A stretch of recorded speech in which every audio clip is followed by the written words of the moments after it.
Hello, everyone, and welcome back to People Do Wanna Know podcast. I'm bringing you a very unique guest today, somebody who worked for the Trump administration since 2016. She's a young, successful, intelligent, beautiful, and also a fellow Russian-speaking Jewish woman, Elizabeth Pipko. Born and raised in New York City, Elizabeth is the daughter of Jewish immigrants from the former Soviet Union.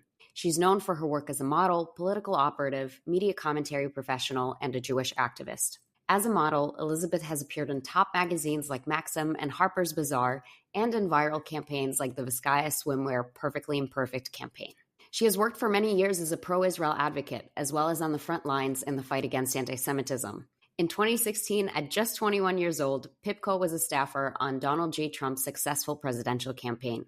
She later ran the Exodus movement, a PAC focused on encouraging support for the American-Israeli relationship and fighting antisemitism.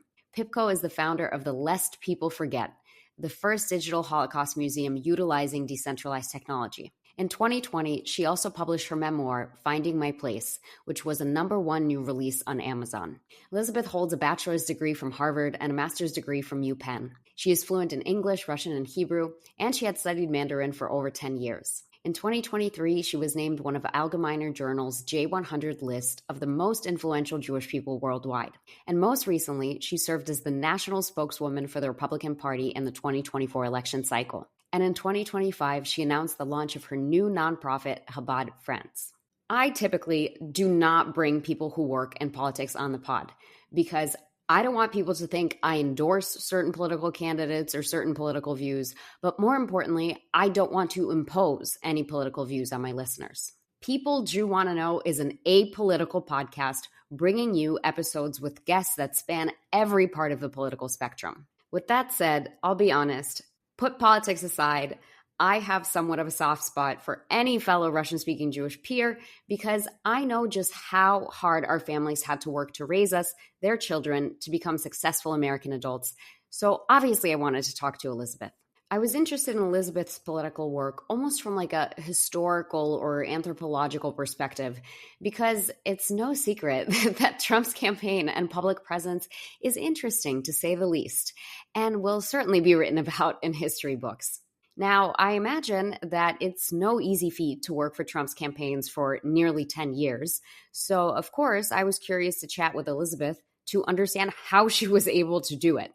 I was also curious about Elizabeth's new nonprofit, Chabad Friends, which you will hear more about in the episode. What I'll say is that our conversation wasn't polarizing whatsoever. I really liked what Elizabeth had to say, and I'm glad that we have level-headed, intelligent, well-spoken people in politics. We need more of those. And I want to bring this back to an episode that I did a few weeks ago with trans activist Hannah Simpson.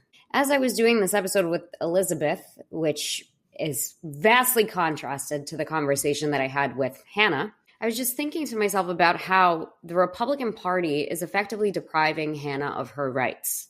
And this is the alarm that she sounded in her episode. Like the fact that if Hannah gets a new passport, she's not going to be sure what gender will be on it after being a woman for numerous years. Like that to me is baffling and it hurts. Elizabeth talks about a Jew is a Jew is a Jew and how we should never lose our sense of community. And I completely agree with this in theory, but there's only so far that this can go because if you're a Jew is a Jew is a Jew, but your choices end up depriving other Jews of their rights, I'm not sure how much common ground there can really be there. So in that sense, I think it's important that we maintain our compassion and sympathy for people no matter what, and understand that there are people who will be severely affected in a negative way by this administration.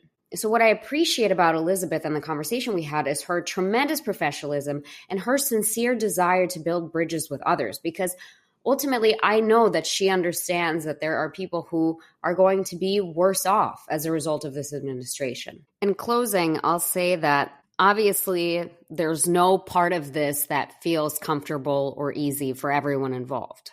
As with any election cycle, somebody's going to get hurt, somebody's going to get the short end of the stick, and I wish it weren't that way, but this is the reality of our two-party system in our country.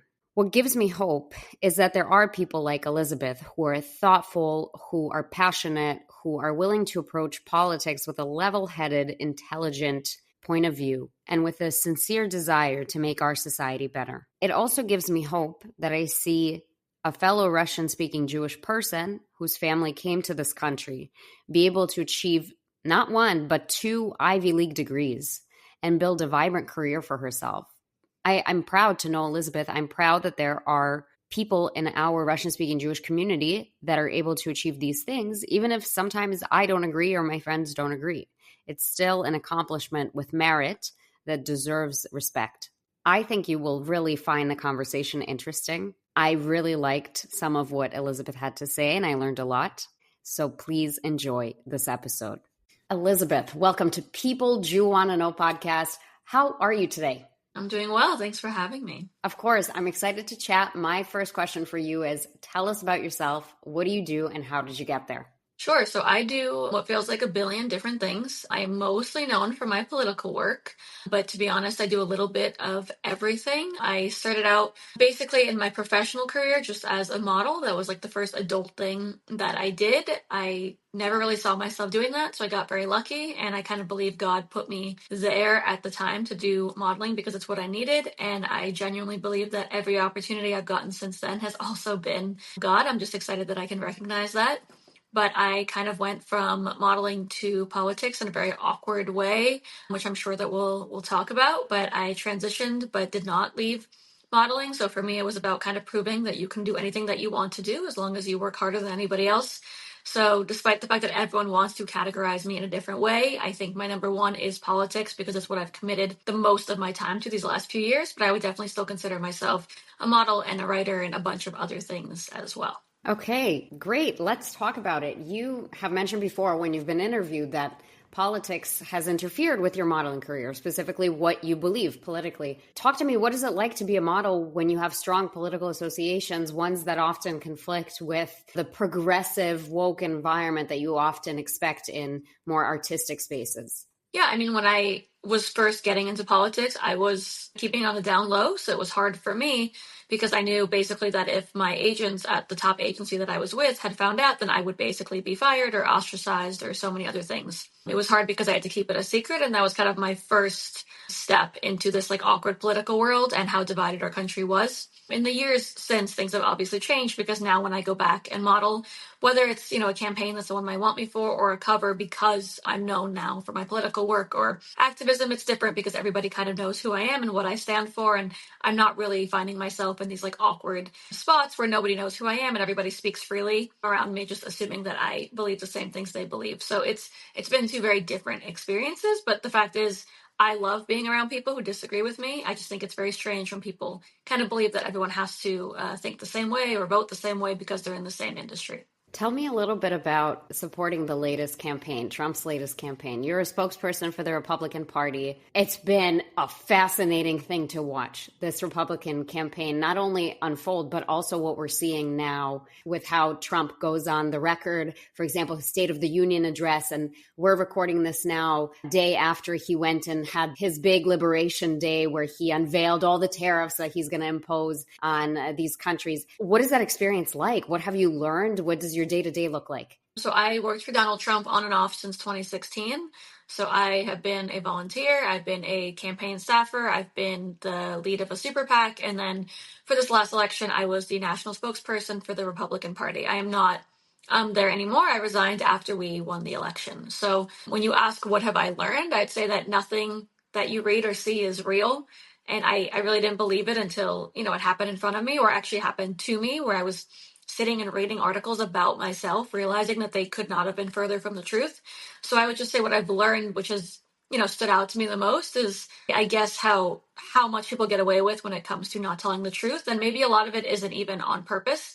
It's just interesting to see how much is actually distorted and how different what you read and what's being reported on every day is actually not, in fact, the reality, which I think is sad considering everything that we read and is reported and told to us on a daily basis is why the country is as divided as we currently are. So it's sad considering how much I see it's actually not even true. So I'd say that's been the number one lesson, that until you actually meet someone and get to know them, you can't judge them or believe anything you see, read, or hear. And you should only trust your own brain and your own heart and your own experiences. That's number one. And number two, you asked, what's it been like? It's been crazy. It's been upside down. It's been a life I did not ask for, but I am so honored that God chose me for. I've, gotten to spend time with the President of the United States and some really, really important people, some influential people, political leaders, those I never thought I'd be in a room with. I got to represent one of two major political parties in the United States of America on TV and in media every single day for the last year. And for a daughter of, two immigrants, my parents, like we talked about before, my parents were Jewish refugees coming to America for a better life. So to know that their daughter, one generation later, ended up working for the President of the United States, it's hopefully people can separate the politics if they don't agree and just appreciate how special that is. I often feel that way too, as an immigrant myself. I'm not even a daughter of two immigrants. I'm straight up an immigrant. And thinking about what you can achieve in America, it's amazing. To be an immigrant in America is arguably better than to be a citizen in like half the world. I'm curious to know a little bit more about your Jewish upbringing and how you were raised. So I was raised mostly by grandparents. My parents were really busy, and I think they made the best decision possible, leaving me in the hands of my grandparents. We weren't extremely religious, but we were, I'd say people use the word spiritual. I'd say very connected, like very aware that we were Jews and that our family had risked everything to come here so that, for example, my cousins, me, my brother, those of us that were born in this country, kind of got to experience life as proud, open Jews. So even though we weren't the most religious, we knew for a fact that we had that responsibility, but also that privilege of getting to, wear our school uniforms every day because we went to an Orthodox school, going to synagogue, my brother wearing a kippah outside, all these things that, as you know, my grandparents could not do back where they're from. So I'd say even more than studying, the Torah or keeping kosher, all these things that I actually did not do very much growing up, at least at home. My parents or grandparents spent every waking moment kind of educating me on what it means to be a Jew. So I remember my grandfather reminding me almost every time we spoke that he used to go with his father to shul, for example, back in Russia, and they would go mainly on high holidays, let's say sometimes on Shabbats, but they would leave my grandmother or great grandmother at home because it was so dangerous to go to synagogue. They would, describe men getting arrested or beaten in the streets. My mom very often told me how she was beaten up in kindergarten by fellow classmates, fellow 5-year-olds when they found out that she was Jewish. So even though we weren't extremely religious, I was being educated every single day on what it means to be a Jew and everyone that came before me and the responsibility I have to be an open, proud, practicing Jew, which they could not do. So I'd say that was the majority of my childhood, though at the same time, I did go to an Orthodox Jewish school. So we learned in Hebrew majority of the day when we weren't doing our generic, math, science, English classes. So I learned to read and write in Hebrew at the same time that I learned to read and write in English because my first language was Russian. I learned about the prayers to say. I learned how to pray because my parents never knew that because they never experienced it. So every day in school, we started out with prayers for 30 minutes. I learned the things that are still with me now. I ended up getting more and more religious after I graduated. But until I was maybe 15, 16 years old, I didn't realize how much of those teachings would stay with me. So now, for example, I do keep strictly kosher. I keep Shabbat. I pray before every meal. So I know what to say before each food that I eat because of what I learned back in middle school. When I say the Shema before I go to sleep, it's because they taught me what to do and how to say it back in middle school. When I say Modani when I wake up, comes from middle school. So I think a lot of it, then it felt like just, school, and it was almost annoying for a lot of us. But I'm so glad that later on in life, I understood how important it was, leaned heavier into religion, heavier into my faith, and decided to do more and more and realized just how important that upbringing was for me. And also why my parents did it, Orthodox private school in New York City. It's not cheap. And I knew for my parents how important it was to give that to me because they didn't have it. I know my mom dreamed of her kids one day having it. So I'm glad that I realized before it was too late why they sent me there, why it was so important, and why it's so now important to me. How are you feeling as a Jewish person now, especially one that works so much in politics, and Jews seem to be like one of the centerpieces of the political discourse in the last 2 years? I know there's a negative to it, and there's so much we can talk about. And it's funny, a lot of people tell me after October 7th, I didn't know how much Jewish people were hated. I knew long before October 7th because of my political work, because people, when I was modeling, people attacked me for my looks or basic things all the time. That's what the internet is for. When I went into politics, I thought people would attack me for my political views. And they did, but every single insult, or the majority of the insults, went back to some kind of anti-Semitic slur. I had no idea how easy it was for people to be anti-Semitic and how easy it was to hate Jews and how many people would resort to that instead of just telling me that they disagreed with me politically. So I think that's the negative. And I will say it's a lot, and there's a lot of pressure, and there's also a lot to combat because, like you said, there's anti-Semitism everywhere. And I am a Jew before I am a Republican or a Democrat, and I always will be. So I want to call out anti-Semitism wherever I see it, and I always do. And I support Israel again because I believe that's the right thing to do as an American and as a Jew. And I will always support those who do that because I think that's the proper American policy. And I don't care if they're Republicans or Democrats. So it's hard because there's the accusation of dual loyalty, there's anti-Semitism, there's so many things you have to think about. And then there's the fact that there's not many Jews in the world, and many of us, despite what we've gone through, have found ourselves in, places of success. And with that, I think comes responsibility. And knowing that when I'm on TV, I wear my Magen David. People know that I'm a Jew, and I have to speak eloquently, but also correctly and appropriately. And maybe they won't agree with me politically, but they'll appreciate how I present myself. And that's something that matters a lot to me. At the same time, there's a lot of negativity, but there's also positivity with all of that, because getting into this world and getting a taste of success and growing up as quickly as I had to do because of politics, it was exciting to see how many people there are like you and me, how many Jews there are in this world that kind of get to do all these things, and what it means to have come from where we've come from and been attacked in every which way, and how many people tried to literally get rid of us. And here we are succeeding at the very top of every industry. It's a tough position to be in because you bring up this concept of dual loyalty, and it seems like Jews are kind of ostracized no matter what loyalty you have, like politically. Jews are unwelcome regardless of your political affiliation at this time in history. How do you reconcile that, and how do you find the grit to keep going? I feel like it's almost, I don't want to say selfish, but it's funny that you and I get to talk about that in America in 2025, considering what our ancestors have been through. At the same time, it is difficult. None of what has happened, especially let's say these last 18 months, could have been expected, and none of it should have happened. So obviously we're going through something. At the same time, when, we talk about where we get that strength or that grit, it's from every single generation that came before us that faced the exact same anti-Semitism, even if it looked slightly different, and that got through it, right? I mean, look what we did after the Holocaust. Look how we have succeeded in every single industry. Look how we pulled ourselves together, how we have a goal of making more Jewish babies, being proud, being successful, and sharing that with the world. I mean, I am more than proud to be a part of the Jewish community and the Jewish people. And again, everything comes from those before us who have went through absolute hell and back because they were Jewish, just like me and you. You're going to have to try very, very, very hard to have to silence me and take that pride out of me, because I feel like I carry all those generations before me with me. I mean, I feel like my grandpa's not here anymore, and now it's my job to be as proud as he was. And I know that he wanted to be as proud as his grandparents were. And I know every Jew that I meet seems to say the same thing. A lot of people don't really understand it, but when you know for a fact that everyone has tried to harm you or literally exterminate you, and you are still here and you're thriving, that's the kind of strength that people can't even imagine, and that we're so lucky and privileged to have. I'm interested in your opinion on how to view politics as a regular person, because here's how I feel. And I think a lot of people listening will find this similar for themselves.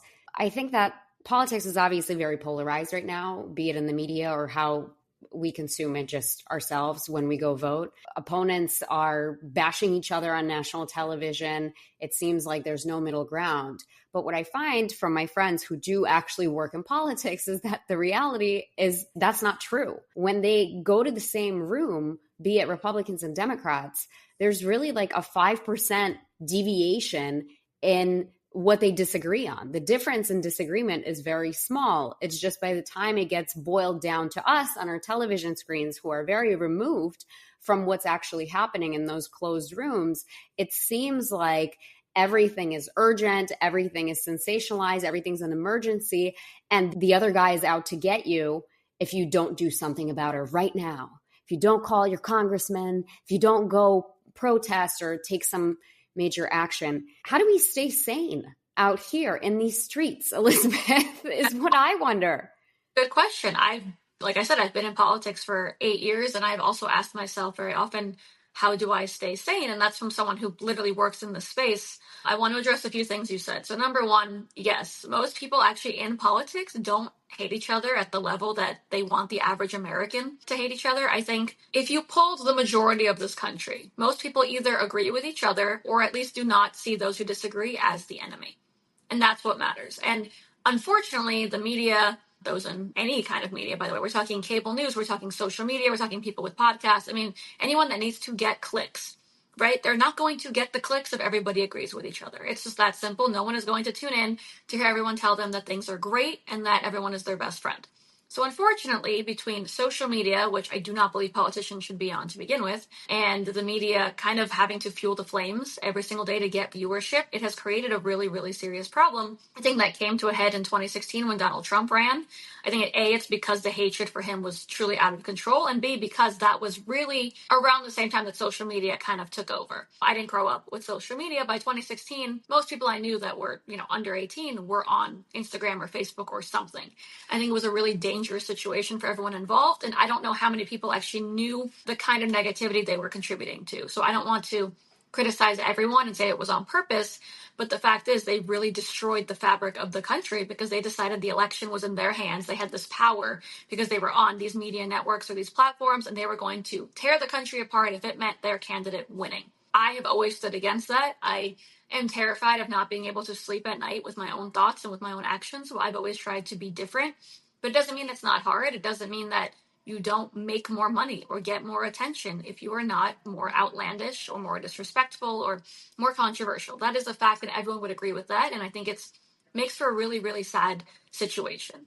When it comes to how do you stay sane, people like to guilt people for not getting involved politically. I am not that person. I think you have to take care of yourself and your family first. If you want to vote every 4 years, if you want to vote in your local elections, if you want to run for office, you should do all of those things if you are okay at home first, because it cannot become a part of your personality. If it becomes everything that matters to you, you're not a healthy, sane person. If you vote because you believe in that election, you know who is best for this country, but you're going to be okay no matter what, and you're not going to criticize your friends if they vote a different way, you should go and you should vote. If it makes you happy, you should do that. But if you're not okay personally, the last thing you should be focusing on is politics, because so much can go wrong when you dive in headfirst to politics. You want to be a healthy, sane person.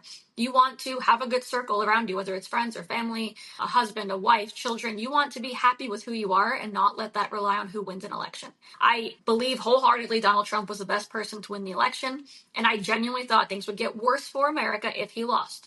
However, my entire personality was never going to be being a Republican. I had no interest in pledging my loyalty to this party till the end of time. I had plenty of friends who were voting Democrat. I have no interest in telling people how to vote or that they're a bad person if they vote differently than me. If anything, I want to understand where they're coming from. I think that's what kept me sane, even though I was literally in the crux of it. I was in it. You could not probably get closer in it unless you were Donald Trump himself. And I tried to stay sane because I remembered that people that voted against my candidate were not bad people. They just saw the solutions maybe a different way than I saw them. And I think, thank God, that's why I'm okay. And that probably comes from the fact that my parents raised me as an American and a Jew first, and a Democrat or a Republican second. And they told me that they voted differently in elections. 1 year they voted for Bill Clinton, 4 years later they voted for George Bush. I mean, things changed. And the fact is, things are always going to change. And you should value yourself, your faith, your family before you value politics, always. This is a very important reminder because I don't think the average person feels that way anymore. People either feel that they can judge others for how they voted, or they're scared that they will be the ones who are judged for how they voted. When I went to college, I went to a very liberal school, University of Minnesota, which is now being investigated for campus antisemitism. It's one of the 5 campuses under Trump's research project of the 5 schools that he selected for an antisemitism investigation. There, the narrative was always, you have an obligation to cast your vote on behalf of marginalized people who cannot advocate for their own interests on their own. And something about that rubbed me the wrong way, because my underlying assumption was, if you have a vote and I have a vote, I don't need to vote on your best interest. I need to vote on my best interest. That's exactly why each of us have a vote. So it's up to you to go out and vote to represent your interests in the election, to ensure that you give it your best chance, that your desired outcome is possible, that it's on the table. This notion of shaming and guilting and implying that you have an obligation to vote against your own interests for someone else's fundamentally is flawed to me. And I hope that we move away from this paradigm. But I don't think it's happening anytime soon for college campuses. No, I mean, college campuses are one of the worst places to be in an election season. But yeah, I think that's what rubbed me probably the wrong way, the worst in 2016. The reason I think I ended up on Trump's campaign to begin with, or at least a supporter to begin with, was because everyone was telling me how to vote. I hate doing anything that other people are telling me to do. It's always been who I am. I had, blue hair when I was 17 because everyone told me not to dye my hair blue, so I dyed my hair blue. Like, I literally I don't like it and I don't believe in it. In America, the whole point is that we don't tell other people how to feel, and we certainly don't tell them how to vote. It's very disrespectful, and it goes against everything that we are, and I think people should recognize that is a huge part of Donald Trump winning. It's people that try to guilt others into their vote and their feelings towards the candidates that were running. I actually think they probably contributed more to his victory than they realized, but the fact is that's not who we are as Americans, and you should vote for whatever you believe in, and everyone should respect that. But you should never, ever tell anyone else how they should vote and what they should be focused on and what should matter to them in an election. I can agree with that. That's for sure, Elizabeth. You talked a little bit about your Jewish upbringing and how important faith has become to you. Tell me about Chabad Friends. This is your new project.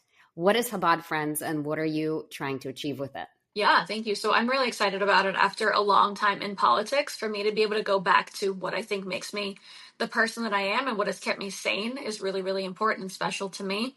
I can tell you after October 7th, I had hundreds of messages from people that I was barely keeping up with because, I was working on a presidential campaign. But I would come home at 2, 3 in the morning and look at my phone and respond to the, dozens of messages a night from people that were asking me what they should do because people felt more Jewish than ever, but a lot of them had never done anything when it came to religion and didn't know where to start. So I was either sending people, directions on how to pray, maybe telling people what Shabbat means and what they're supposed to do, explaining what a mitzvah is. A lot of people were excited by the concept of like doing a mitzvah and how easy it can be, whether it's an act of kindness or baking challah on Shabbat or so many different things that they never knew. A lot of people asked me where to go, and that I think I didn't like talking about it as much, but it became a political discussion too because people didn't feel comfortable in Reformed synagogues, even though that's where they felt most comfortable religiously because it wasn't intimidating. They didn't feel comfortable because of the politics. Another conversation, but the fact is people were very confused about what to do. I had always sent people to Chabad because I thought they were the most welcoming, but they were also very religious. And there was no argument about Reform, conservative, nothing else. They were just a religious group, and they tried to welcome everybody, no matter if you had any experience being religious before. The fact is, I didn't realize how many people were intimidated by that. I was lucky. I was raised, like I said, in an Orthodox Jewish school. So it was very different for me. I had, rabbis were my teachers every single day, Hasidic Orthodox rabbis. So I wasn't intimidated by it. I didn't know how many people were. So after October 7th, I thought something has to be done because all these people are desperate for a taste of religion, but they don't know where to go. So I partnered with some incredible people, Michael Sinensky, Teddy Raskin, people you might know, like Michael Rappaport, Matis Yahu. There's some amazing names involved, and we decided to create almost like a bridge to religion for people that are desperate for that but don't know where to start. So we're called Chabad Friends because a part of what we do is try to support Chabad. We support them when it comes to resources, for example. One of our initiatives is Brick by Brick, which is almost like a GoFundMe for Chabads, but we also do grants ourselves. So we're trying to do kitchen grants. So for example, if you go to any country in the world and you're desperate as a Jew to go somewhere and feel at home, people don't realize you can go to a Chabad. A lot of those Chabads, especially in the smaller Jewish communities, they need help.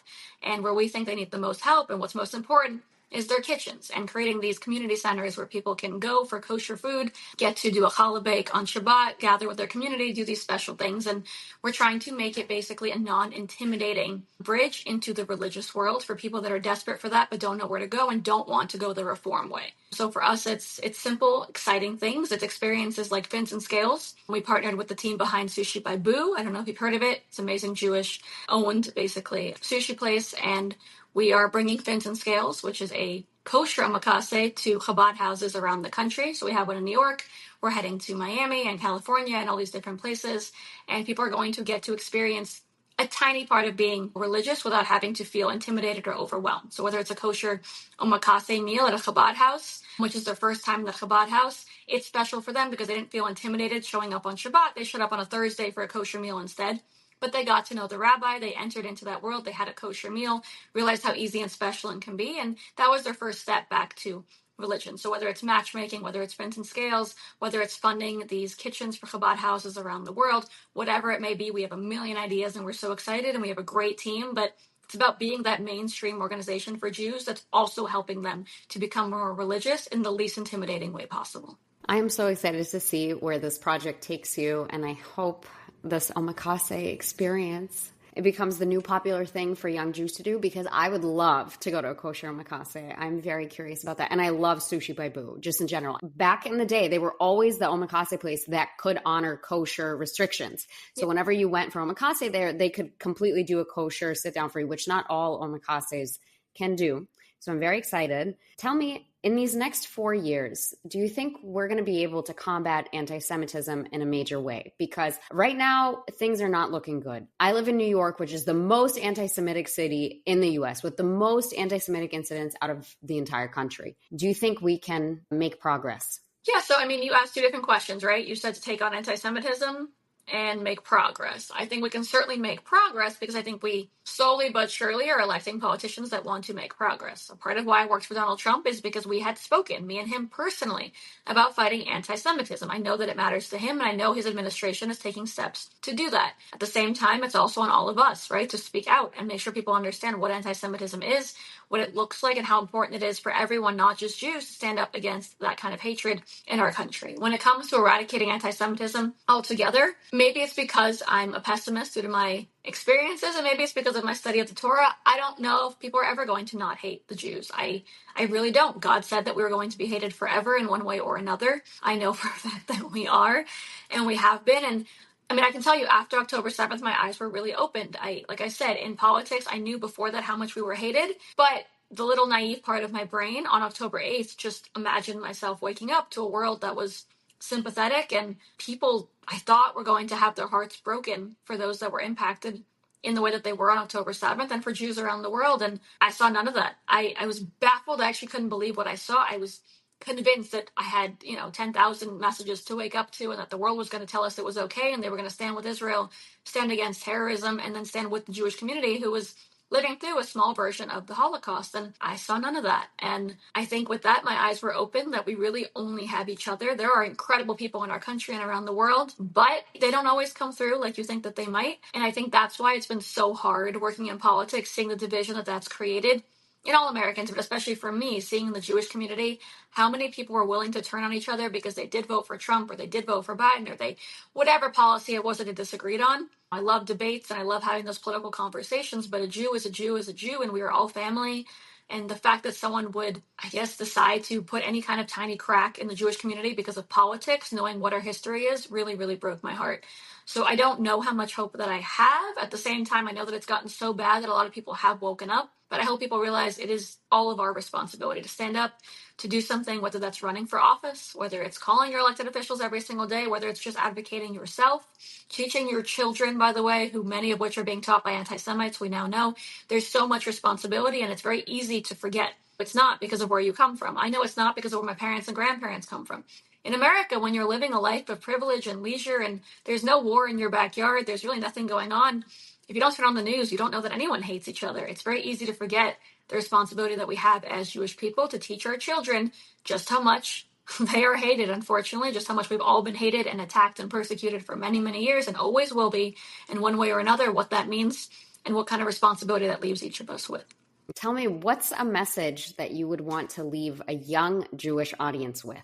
That's a good question, because I talk to Jewish audiences all the time, but every time I leave, I think to myself, oh, I should have said this, or oh, I should have said that. And I'm sure when we're done, I'm going to think to myself, I should have said something else. But I think, honestly, what it is I want people to understand just how much religion and faith has brought to my life, just how much peace it's brought me, just how much easier my days are when I can close my eyes and talk to Hashem and believe in something bigger than myself. And so many people are struggling right now around the world, Jewish and not Jewish, of course. But when we're talking to our community, so many are struggling. And I know it's not an answer to every single problem, or it might not feel like one. But I mean, I promise there's a God for a reason, and he put you here for a reason. And you're going to feel at least 1% better if you lean into that part of who you are, because I know it's a tiny piece of all of us. And the fact is, I feel better knowing that God is there, knowing that I can speak to Hashem anytime I want, knowing that when I had a bad day, I can turn off my phone and, pull out a prayer book and, sit there and pray for 30 minutes, knowing I can read the Parsha of the week and get some kind of a lesson from the Torah that I know means more than anything anyone else could tell me, and understand more about myself and about the world around me. And I wish more people knew how easy it was to feel better, and that we have this tool, and it's everything that God has given us over the thousands of years that we've been around. So I'd say as Jews, it's knowing that there is a tool, and there's a reason God gave us the mitzvot. There's a reason he gave us 10 commandments. There's a reason that we're all here, and that anyone that is struggling, if you lean into that, I'm telling you, in one way or another, you're going to feel a little bit better about the world that we're in and why you were put here. Is there a Jewish mentor that you study with, like a Havruta? Yeah, there's a few. I can call them out. I'm happy to. I mean, my Rebbitzin, Toby, I won't say her last name because she doesn't like attention, but Toby is an angel on earth. And I call her with every problem I've ever had, whether it's a relationship problem or whether I should take the job at the Republican Party. I came to visit her and asked her that. I mean, she's my everything, and I love her. And then Linda, she is incredible, and she's more religious than me, but she's so welcoming to people who want to learn. I don't know how many people realize that a lot of those that are more religious than us actually are completely judgment free. And I not just call her when I have a question, but I call her when I want to understand something, because she knows more about the Torah, for example, than I do. And she can tell me, actually, this is why Hashem does this, or this is why Hashem does that. She's also the person that helped me when I needed to get a kippah for President Trump before taking him to the Ohel, because I had to run around Brooklyn and find a kippah for him, and she actually was able to get me one. So she is like a little Jewish fairy godmother. So I love her a lot, and I hope people understand everyone out there is struggling with something, but a lot of people want to help, and you can go to a lot of them for advice. And it's the community that we have means more than any of our struggles right now. And I promise you, if you remember that, you're going to feel a lot better about who we are. I guess I'll just echo that and shout out my Rabbi Mordechai Lightstone from Tech Tribe, who I call literally about everything, whatever question I have. And often I say, like, I'm doing this research for a podcast. What do the Jews think about this? But really, I want to know. Sometimes it's not even for the podcast. Sometimes I just want to know. I sent him a voice note on Instagram the other day. It was like, Rabbi, if death is not scary and your soul ascends afterwards and it's fine, then why do we grieve death? Specifically, why are children supposed to grieve their parents' death for a whole year?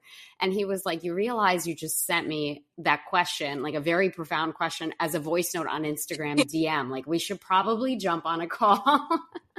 No, it's a really good example. And I hope people realize, even those who have never talked to a rabbi before, they are very, very welcoming. They're curious about what your questions are, and they're there to give you the answers. That's why they've studied as hard as they have, because the answers are in the Torah.